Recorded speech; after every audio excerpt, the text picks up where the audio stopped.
Welcome to episode 253 of the Selling Your Screenplay podcast. I'm Ashley Scott Myers, screenwriter and blogger over at sellingyourscreenplay.com. Today I'm interviewing writer-director Jermey Unger, who just did a film called Ride. Kind of a cool drama thriller about one night with an Uber driver. We talk about his background and how he got this film produced, so stay tuned for that interview. If you find this episode valuable, please help me out by giving me a review in iTunes or leaving a comment on YouTube or retweeting the podcast on Twitter or liking or sharing it on Facebook. These social media shares really do help spread word about the podcast, so they're very much appreciated. Any websites or links that I mention in the podcast can be found on my blog in the show notes. I also publish a transcript with every episode in case you'd rather read the show or look at something later on. You can find all the podcast show notes at www.sellingyourscreenplay.com/podcast. And then just look for this episode, which is number 253. If you want my free guide, How to Sell a Screenplay in 5 Weeks, you can pick that up by going to sellingyourscreenplay.com/guide. It's completely free. You just put in your email address and I'll send you a new lesson once per week for 5 weeks along with a bunch of bonus lessons. I teach the whole process of how to sell your screenplay in that guide. I'll teach you how to write a professional logline and query letter and how to find agents, managers, and producers who are looking for material. Really is everything you need to know to sell your screenplay. Just go to sellingyourscreenplay.com/guide. So now let's get into the main segment. Today I am interviewing writer-director Jermey Unger. Here is the interview. Welcome, Jermey, to the Selling Your Screenplay podcast. I really appreciate you coming on the show with me today. Hey, thank you so much for having me, Ashley. So to start out, maybe you can tell us a little bit about your background. Just quickly, where did you grow up and how did you get interested in the entertainment business? So I grew up in Los Angeles. So, movies and the entertainment industry were kind of omnipresent in my childhood. And from the time I was super young, I knew that I wanted to direct movies. I grew up watching movies. I always fantasized about what a movie that I would make would be like. And then in my kind of teenage years, I got really into theater. So my background as a director really is actually kind of centered around theater directing. I went to school for theater directing. And in doing my first feature, I wanted to make something that could almost feel like a play, but also really be kind of uniquely cinematic. Yeah. So let's dig into your latest film, Ride, starring Thorne. Maybe to start out, you can give us a quick pitch or a log line. What is this film all about? So Ride is a thriller, and it's set during the course of one night, all in Los Angeles and all in an Uber. The movie takes place during the course of two separate Uber rides, and the main character is an Uber driver, and he picks up two passengers, one who's a pretty normal person and another who's like a very charming sociopath. And it aims to kind of deal with the trust that technology has kind of gotten us to place in people, which can sometimes result in really amazing encounters and sometimes result in us making ourselves vulnerable in ways that maybe we shouldn't. Yeah. So what was sort of the genesis of this project? You mentioned that you had a background in theater, so you wanted to make something that almost felt like a stage play in some regards. But what was sort of the genesis of this idea?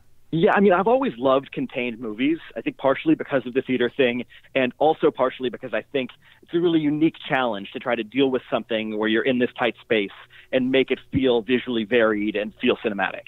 And so I knew for my first feature I wanted to write something contained, and I also wanted to write something that was really dialogue-driven. And I thought a lot about what kind of pressure cooker encounters exist and are relevant in our society right now. And I wrote this script in early 2015. And recently, when I've been thinking about how to talk about it, I went back into my Uber app and I looked at when I took my first Uber ride, and it was January of 2014.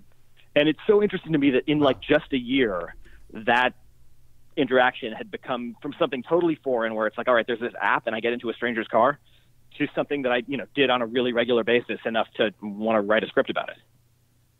Yeah. I'm curious, and you just mentioned you wanted to give it a cinematic flair. And one thing I really like, as I heard about this film, I thought, it's going to feel very stagnant all in the car. And you did a great job of getting a lot of coverage of all the talking in the car. Did some of the short films you did you do some did you shoot in some cars in some of the short films? How did you get a background into just understanding how to shoot these scenes that were in the car? Well, first of all, thank you so much for that. And second of all, yeah, sure. After I wrote the script for Ride, I directed a short that was really a proof of concept piece. I took maybe the first 40 pages of the script and condensed them to a 15-minute short. Both, I mean, principally for the purpose of proving that I could make this feature, but then also it really served as a great testing ground of learning how to do this type of stuff. We shot one kind of half a night for the short on a process trailer, which is, this flatbed truck that the car is strapped to, and then you have your cameras mounted in two positions, and you drive around on a loop basically and run the scene over and over again, and then move the cameras and get all the angles that you want.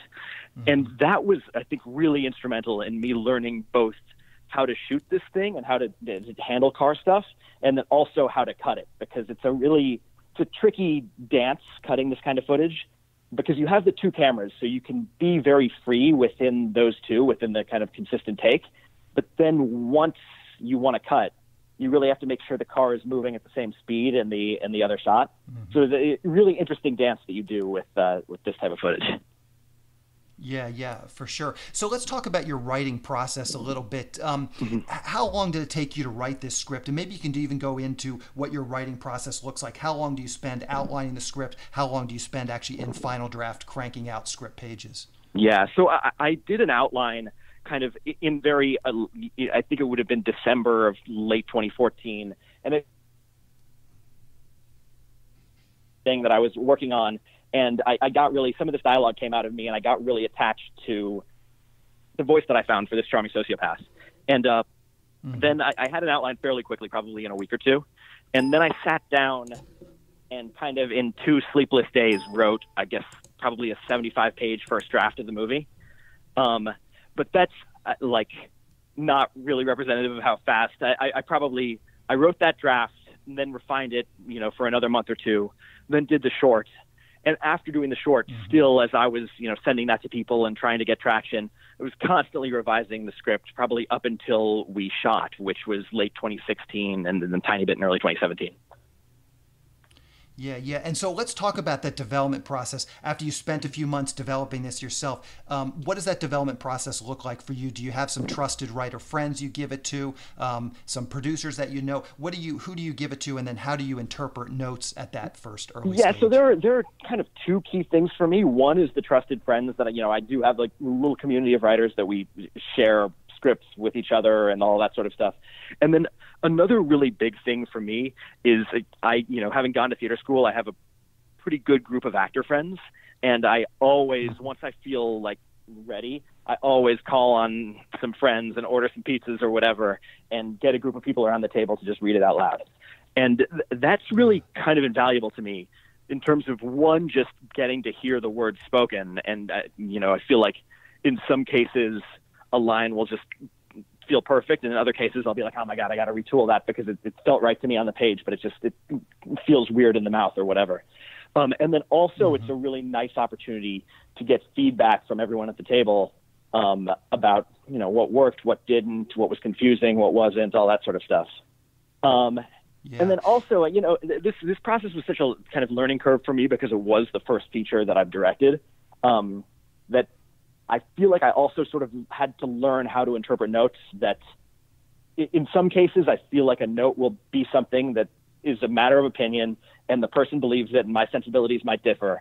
And then in other cases, you'll get the same note, 5 or 6 times, and you realize like, well, even if they're saying a different thing and it's all falling in this place, this is something I really should address. Yeah. So how did you approach screenplay structure or certain genre requirements? This is kind of a thriller. How did you go into this, especially something like this that is maybe, because it's 2 nights and it's a lot of it's in the car, it's maybe not quite as formulaic as some films, but just maybe talk about that a little bit. What was sort of the screenplay structure and the genre requirements that maybe you were thinking about as you were writing this? So I really wanted to specifically structure this movie the way A Night Out in Los Angeles is structured. So there were certain key beats that I feel like people do when they go out at night that I had to hit. And it ranges from the moment where you're waiting in front of the bar to the moment where after you leave, you stop for cheeseburgers to in every one I tried to kind of turn it on its head. But I wanted to make sure you have the feeling of the structure of the movie is the structure of a great night out with your friends. So that was like one key point for me. And then another, it's a little bit of an odd structure that I landed with, and a movie that was really influential on me, because I feel like there's a turn really halfway through the movie. And another film that does that is this French movie called He Loves Me, He Loves Me Not, that was with Audrey Tautou in the early 2000s.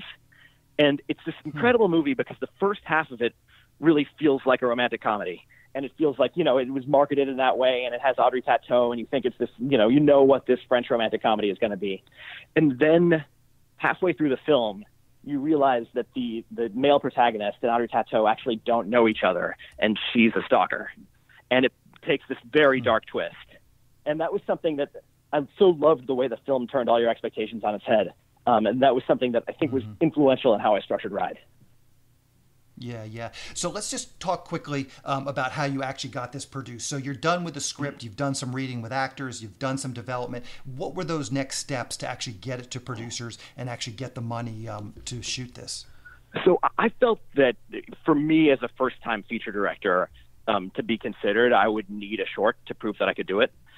So I approached this commercial production company that I had worked with. I'd actually started working with them as a PA when I first finished college. And I brought the script to them, and we partnered and decided to make a short, using a lot of favors and a lot of, resources that the two of us could pool together. And once that existed, I had the script, I had a short proof of concept, and then I also made this deck that was probably 30 pages of visual reference and a director's statement and things that really I thought alongside the short could kind of articulate what my vision would be for this bigger feature. And then based on those, I started taking meetings with production companies. And the company I landed with was a company called Unified Pictures. And it was one of these interesting things where, in the Ride script, there's a lot of stuff that I felt like, well, once money gets involved, there's no way I'm going to be able to have a Shakespeare monologue in the movie, or like I'm not going to have a jazz standard be sung in the car for 2 minutes. And I feel like I got really lucky that my producers were super fearless about all of the kind of more risky creative choices that I wanted to make. And so it worked out well. How did you get those meetings with these various production companies? Well, the initial thing for me was submitting my package of scripts to agents. The script, the short, and the deck. The initial thing was agents, and then once I got agents on board, I had a handful. I think it was actually 3 meetings with production companies, and Unified were the ones that initially responded to it, and I really liked those guys and thought they were great. And then there was also an odd thing that happened where we had our meeting, and they gave me some notes and I executed them, and a few weeks passed. And then 2 Uber films got announced on deadline that were both action comedies, and I don't think either one has been made. But it happened before they had officially signed on to the project. So I thought like, oh man, I'm dead in the water. Like this is it. But we got on the phone and we talked about it. We felt like, okay, we can be nimble and we're an independent film and we can be fast. And, they weren't deterred and we did it. Yeah. How can people see Ride? Do you know what the release schedule is going to be like? Yeah, so we're going to be released on October 5th. And we come out in 10 cities across the U.S. And then also we're going to have a VOD release. So we'll be on iTunes. Perfect. And what's the best way for people to keep up with what you're doing? Twitter, Facebook, anything you're comfortable sharing? I'll round up. Yeah, I mean, my Twitter is very inactive, but all of my social media handles are just my name. It's Jermey Unger, and that's JermyUngar. And I post most on Instagram. Okay, perfect. I will grab all that stuff for the show notes. Jermey, I really appreciate you taking some time out of your day to talk with me. Excellent job on this film, and I wish you luck with it. Hey, it was a real pleasure. Thank you so much for having me. Thank you. We'll talk to you later. Talk soon. I just want to talk quickly about SYS Select. It's a service for screenwriters to help them sell their screenplays and get writing assignments. The first part of the service is the SYS Select Screenplay Database. Screenwriters upload their screenplays along with a logline, synopsis, and other pertinent information like budget and genre, and then producers search for and hopefully find screenplays that they want to produce. Dozens of producers are in the system looking for screenplays right now. I launched this service at the beginning of this year, and we've already started to see some success stories. You can check out SYS podcast episode 222 with Steve Deering. He was the first official success story to come out of the SYS Select database. You You can learn more about all of this by going to sellingyourscreenplayselect.com. When you join SYS Select, you get access to the screenplay database that I just mentioned, along with all the other services that we're providing to SYS Select members. Those services include the monthly newsletter that goes out to our list of 400 producers who are actively seeking writers and screenplays. Each SYS Select member can pitch one screenplay in this monthly newsletter. We also have partnered with one of the premier paid screenwriting leads sites, so I can syndicate their leads to SYS Select members. There are lots of great paid leads coming in each week from our partner. Recently, we've been getting 5 to 10 high-quality paid leads per week. These leads run the gamut. There's producers looking for a specific type of spec script to producers looking to hire a screenwriter to write up one of their ideas or properties. They're looking for shorts, they're looking for features, TV and web series pilots, all types of different projects. If you sign up for SYS Select, you'll get these leads emailed directly to you several times per week. Also, you can get access to the SYS Select forum, where we will help you with your logline and query letter and answer any screenwriting related questions that you might have. Also in the forum are all the recorded screenwriting classes that I've done over the years, so you'll have access to all of those as well. The classes cover every part of the writing process, from concept to outlining to the first act, second act, third act, as well as other topics like writing short films and pitching your projects in person. Once again, if this sounds like something you would like to learn more about, please go to sellingyourscreenplayselect.com. Again, that's sellingyourscreenplayselect.com. On the next episode of the podcast, I'm going to be interviewing South African screenwriter Sean Drummond, who just did a South African Western called Five Fingers of Marcel. The film was written for the South African market. The film was also shot in South Africa, but it was heavily influenced by the American Western film. It's a fascinating look at a non-USA filmmaker and how he and his team were able to get this film produced. As with a lot of the filmmakers who come on this podcast, it took many years and a lot of effort to bring it all to fruition. So keep an eye out for that episode next week. That's the show. Thank you for listening.